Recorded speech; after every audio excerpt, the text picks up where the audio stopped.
Salut, c'est Manu. Aujourd'hui, on va faire quelque chose d'un petit peu différent de ce qu'on fait à l'accoutumée sur RCF1, puisqu'on va tester bientôt la Lightning 10 de chez VBC Racing. En fait, il s'agit d'un châssis World GT, ou plus communément appelé Pancar par chez nous, 200 mm. Donc qui se trouve généralement, on a d'autres références chez CRC, chez Asso, chez X-Ray notamment. Donc ce sont des châssis qui ont la particularité de marcher en pneus mousse, avec des pneus vraiment spéciaux pour ces châssis. Et donc des règlements qui changent un petit peu entre les pays. Chez nous, ce qui se fait souvent, c'est un moteur en 17,5 et un vario en blinky mode, c'est-à-dire en configuration sans timing. Et des carreaux, généralement c'est Sofia, c'est la carreau Sofia qui est la plus utilisée. Bon, on verra qu'il y a d'autres carreaux qui sont possibles de mettre dessus, notamment des belles carreaux Le Mans qui sont assez sympas. Et dans cette première vidéo, donc on va aller faire un petit déballage du kit.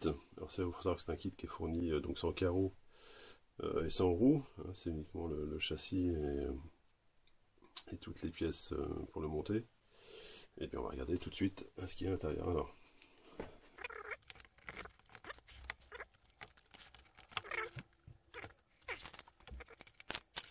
on va y arriver. Donc, voilà, une ouverture, c'est marrant ça, le petit truc. Donc on va retrouver le manuel. On va jeter un petit coup d'œil au manuel vite fait. Je vais vous l'ouvrir. Hop.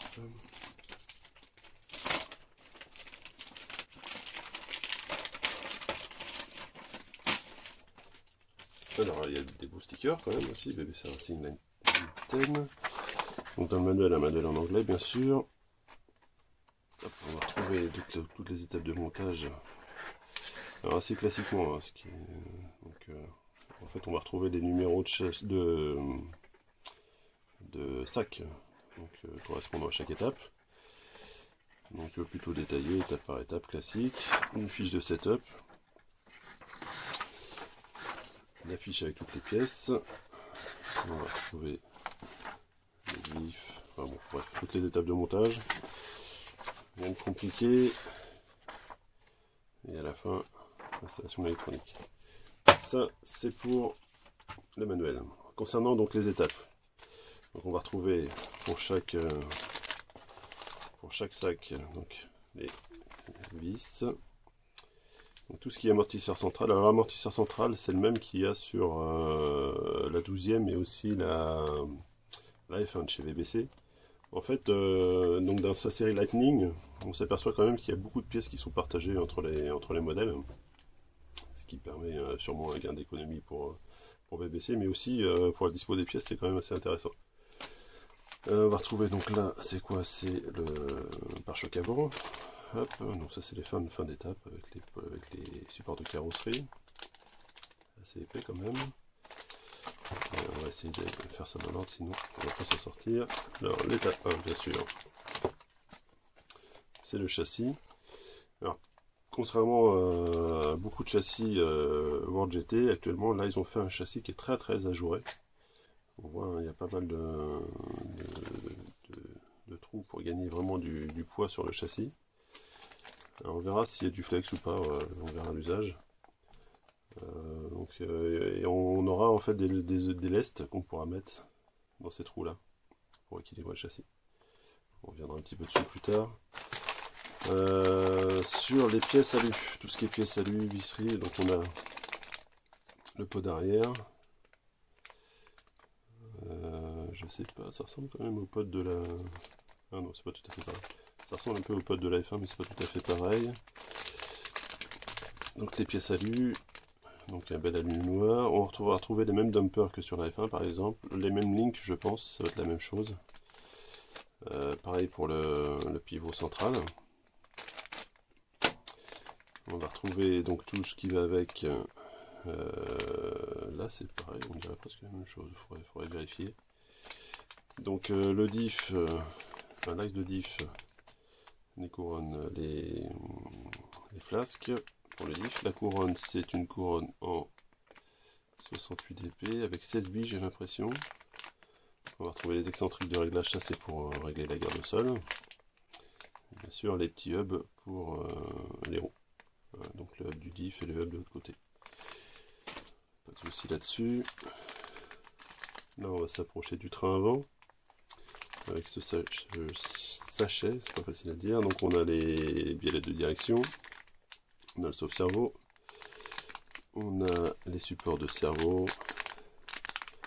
Toutes les tringleries pour la direction. Voilà, les roulements à billes. Alors les roulements à billes, souvent en fait, en fin de cas, en fait, les roues avant sont des tout petits axes. Donc on aura ce genre de petits roulements. Ça c'est le roulement pour l'axe arrière. Ça c'est le roulement qui doit être à l'intérieur du diff. On termine avec les triangles du train avant en plastique. On va retrouver. Donc ça c'est les câbles de réglage, hein. C'est avec ça qu'on va régler la hauteur de caisse devant. Et ça c'est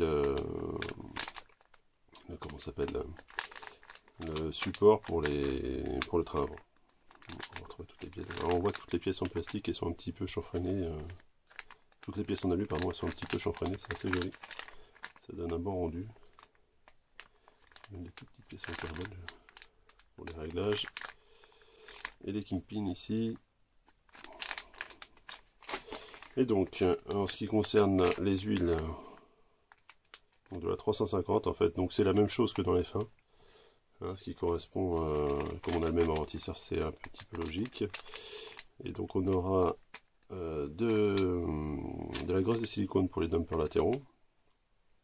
Et de la graisse de diff qui va aller avec. Voilà, donc ce qu'on pouvait dire pour ce premier déballage. Bien sûr, je vous ferai une vidéo pour le montage final. Étape par étape, comme j'avais fait un petit peu pour la VBC Lightning F. Et donc on se retrouve pour cette prochaine vidéo sur rcf1.fr. Je vous dis à bientôt. Et je vous invite à aller voir nos chaînes YouTube et notre page Facebook aussi. N'hésitez pas à vous abonner pour avoir les dernières vidéos directement en ligne. Allez, salut!